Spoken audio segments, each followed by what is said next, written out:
Tom with Ideal. Hey, in this video, I'd like to share with you some tips I picked up from contractors on actually how to use a toner and probe for tracing wires. Now, I'll refer you to my video on basics of toners and probes, on the basics of toners and probes, and covered everything basics in the instruction manuals. But in this video, I thought I'd share some tips with you that were recently passed along to me from contractors out in the field. And one of them is, if you're working with coaxial cable and you're having trouble tracing wires, you might be experiencing where someone's actually buried a splitter someplace in the walls you don't know. And basically, the toner can't trace or tone through splitters.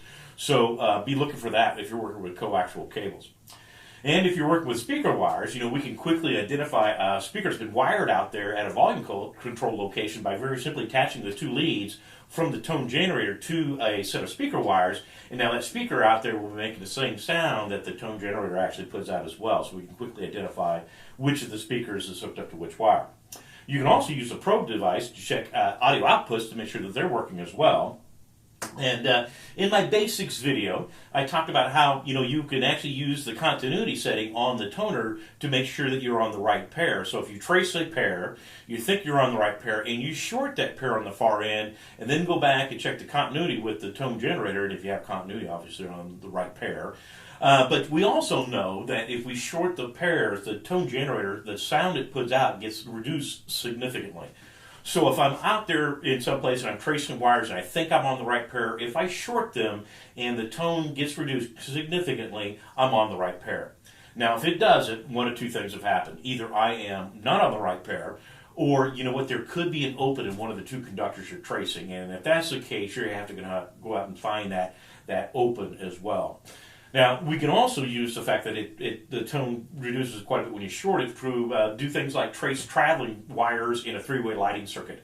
And you could be in one switch location in a three-way circuit and attach the tone generator to the two travelers in that circuit.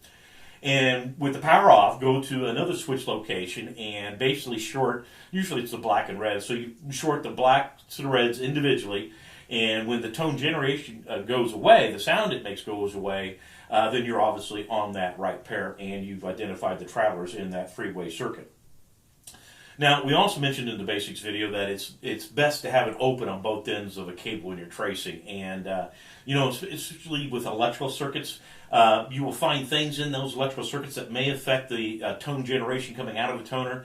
And those things can be like GFIs, the transformer for like on a doorbell, or even in emergency lighting circuits, those transformer charging stations for the batteries can affect the tone generation coming out of the toner.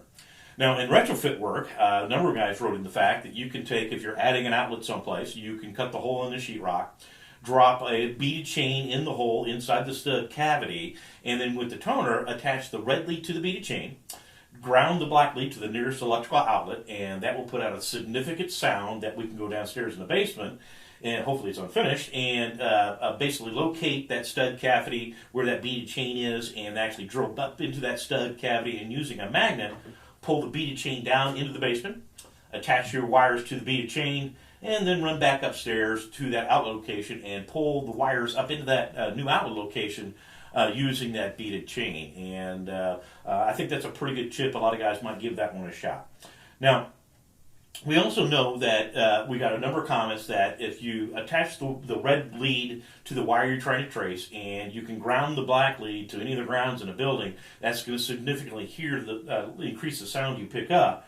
Now, what that also does is it lights up all the grounds in a building, so all the grounds are making noise as well when you're tracing. And a couple guys wrote in the fact that instead of attaching the wire to the house ground, if you're working with a partner, just have them hold on to the black lead, and that way it will significantly increase the effectiveness of the tone generator, but it won't light up all the grounds in the building, which is hopefully a lot easier to trace with. Okay, and when you are tracing and looking for wires that are broken, one tip a guy wrote in is the fact that it's not a bad idea to trace from both ends of a cable, and that way if it leads you to the same location, more than likely that's where your open is, and sometimes that's just a hidden junction box in a wall. So those were all I thought effective. And the last tip I'll give you, one guy wrote in, was that if you took two 9-volt batteries and parallel them together and then hooked it up to a tone generator. I'm not sure how you're going about doing that, but he says that will significantly increase the amount of tone that the tone generator actually puts out. So,